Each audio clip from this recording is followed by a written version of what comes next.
Thank you very much. And I would like also, I did it personally, but also publicly, give a word of thanks to the Premier Soccer League for I just received this week the award for Coach of the Year from last year. It's a very beautiful award that is already in a special place in my home here in South Africa. So thank you very much for the recognition and for the possibility of allowing me to show the work here in the country. Well, regarding the match on Saturday, it's interesting to play such important matches in such an early part of the season. This MTN8 Cup brings exactly high-level matches in the moment that the teams are still developing and growing and installing themselves on setting up for the season ahead.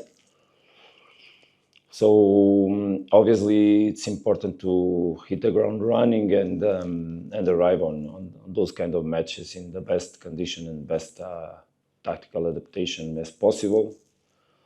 Obviously that we didn't change the coach, but something changed also in the moment in the club or in the team. So we are also trying to grow and adapt to exactly the moment we're living. I think that we've been doing it quite well. But these kind of matches always have a special story that is going to be written and somehow after is going to be told by you.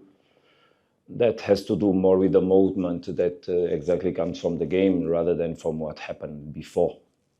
It's a match that when the first whistle is blown, there's a story that is going to happen, and the players just forget whatever is behind and they just focus on the game. It's a match that is important to be dealt properly in terms of emotions, in terms of focusing on the right emotions that you have to leave in order to produce a performance that allows you to go to a result. Obviously that as best or as better result you can get, the best we will get position for the second leg or the second match, second half. So it's with that intention that we go to London Stadium to play the first one, exactly to try to make a result that allows us and to be able to finalize the semi-final in the way we want, is to go into the final. Yeah, for sure. Whatever result we'll have to deal with in the second half. If in the second half or the second match we can go through, we'll take the first one. But we can never say that a draw is good or is not a good result before we play the match and we see what kind of performance we do. So we can finish a game with the sensation that a draw is a good result or a fair result that we have to accept. But also we can finish a game and feel that we should have taken something more than a draw. So that's our approach, is arrive on the match, understand the moments that the match will have. For sure the match will have different moments that we have to manage. And it's up to us to keep that stability throughout those moments so that in the end we can have a positive result. But that result expresses a good performance. That's what we want to do. That's our focus, to arrive on Orlando Stadium playing against a very strong team, but also show that we are on the level and we can outplay them or get a result that allows us obviously to proceed. We respect very much all the opponents in South Africa when we play matches. But the respect we need to have for the opponents is the respect we also want from ourselves and for ourselves.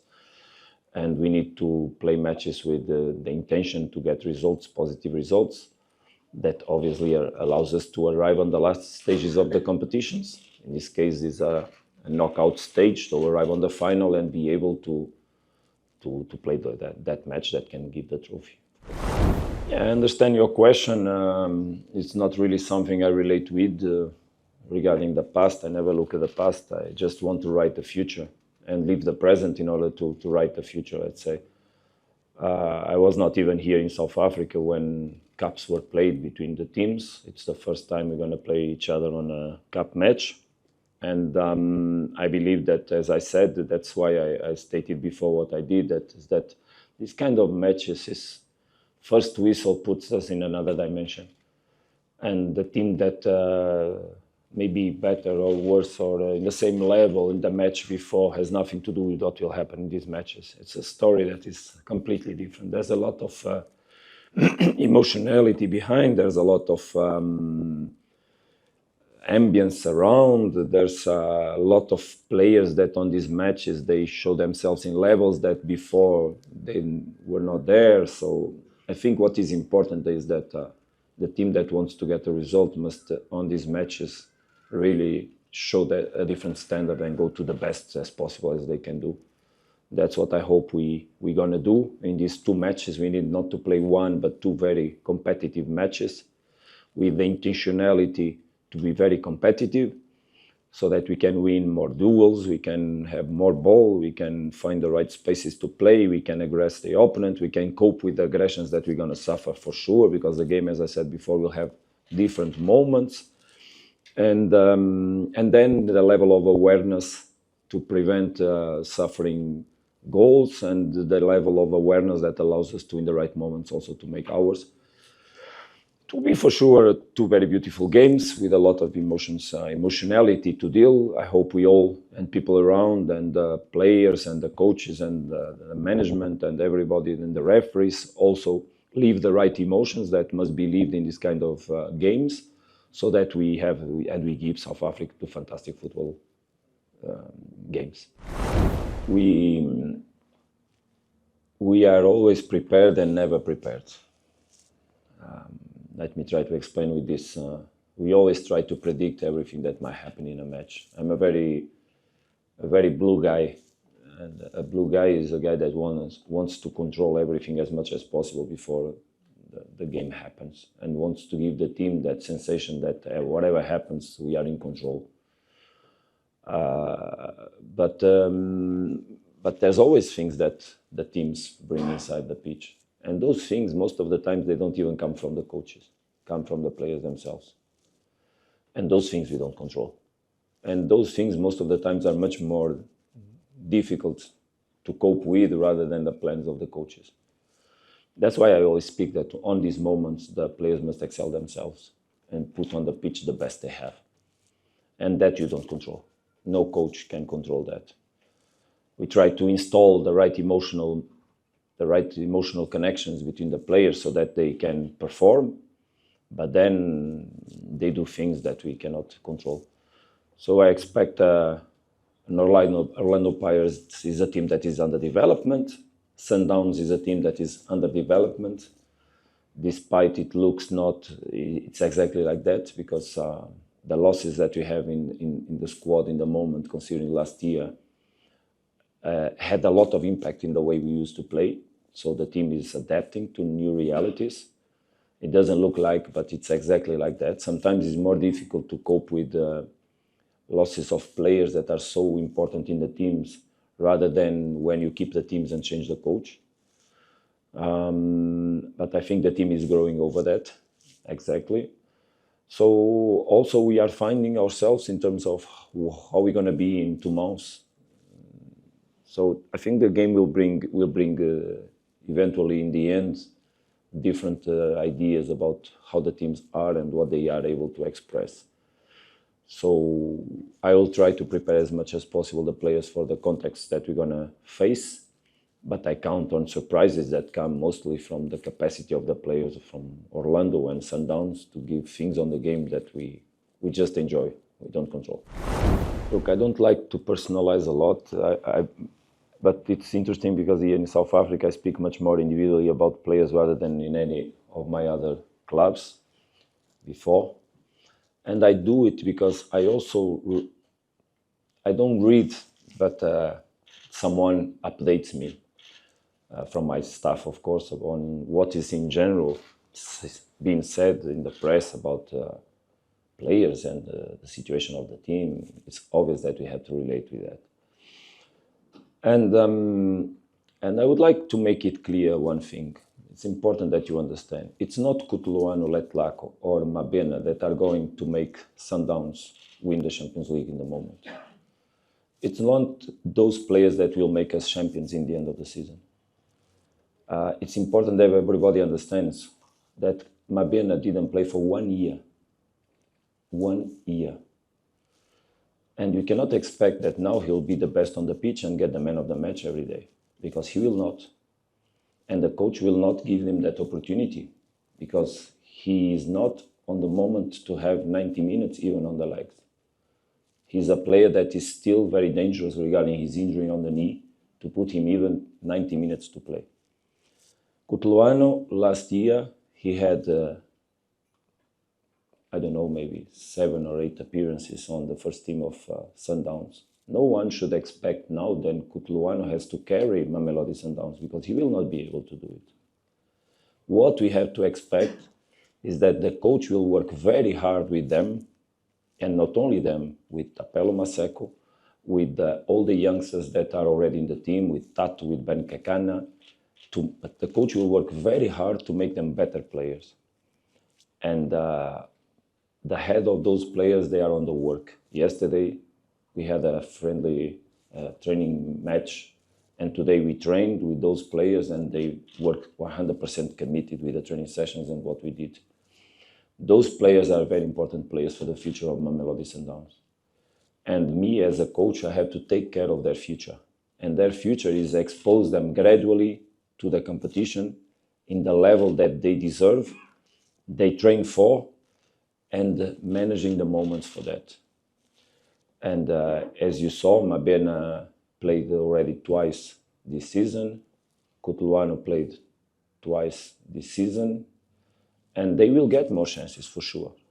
But we should, and people around, and the fans, and yourselves, should understand that throwing youngsters on the fire is not the best way to make them become top players.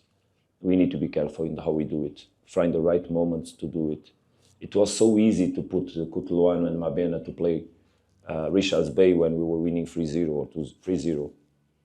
So easy, because the game was open, there were lots of spaces everywhere. Everybody could accept a mistake and the loss of the ball without any problems, because the team would even support. You saw how myself I ran to Mabena to salute him on the moment he scored the goal. But I am the same that gives a hug, a kiss, a word of excitement, but also here on the head, so that, hey, it's not that way when things are not exactly how they should be. So that's how you develop young players, is teaching them, helping them, making them strong. And I'm going to share you one thing. Yesterday, 𝗣𝗥𝗦𝗦 sent me a message. Coach, thank you very much for everything you are doing for me. Because we are giving them love. And that's how you develop youngsters. Giving them opportunities, showing them when they make mistakes, showing them the good things, and strongly work with them every day. Today I stopped the training session and I spoke to Mabena and to 𝗣𝗥𝗦𝗦. And we had more 7 or 8 youngsters from this key team today with us. And I said, hey guys, don't lose the ball like this. Because I don't want to have 80% of all possession like we had against in the last match, Amazulu, but take 20 counterattacks. I don't want that. We need to have 80% of all possession, or 70 or 65 or whatever, but don't lose the ball, so that we don't expose the team. So there's always criteria for development of young players, and it's our job to do it. Finish the opportunities, show them the things, make them grow, go back on training. Sometimes they will stay out, sometimes they will go in. Sometimes when no one expects they will play. Probably no one was expecting 𝗣𝗥𝗦𝗦 to be a first 11 on the last match, and he was.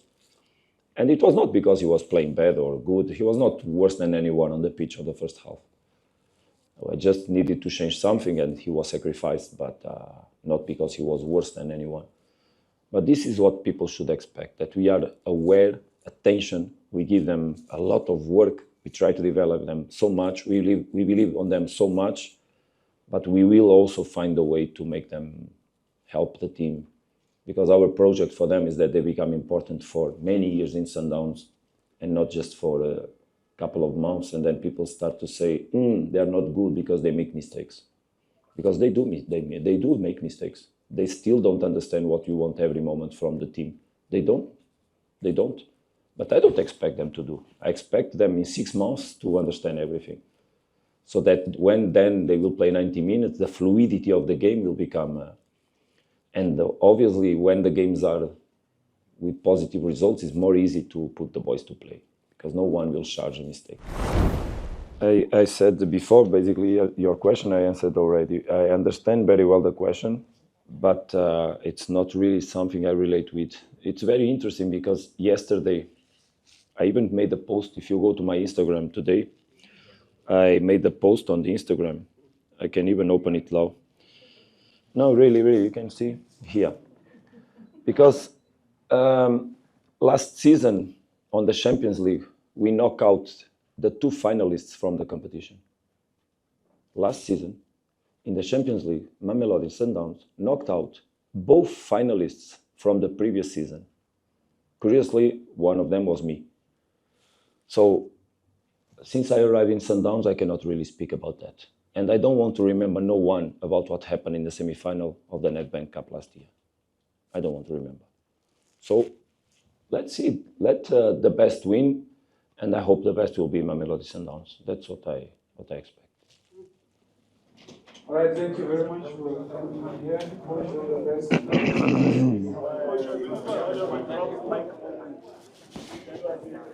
What is that? Thank you very much. Thank you very much. Sometimes we must be a little prophylactic. Yeah. Thank you.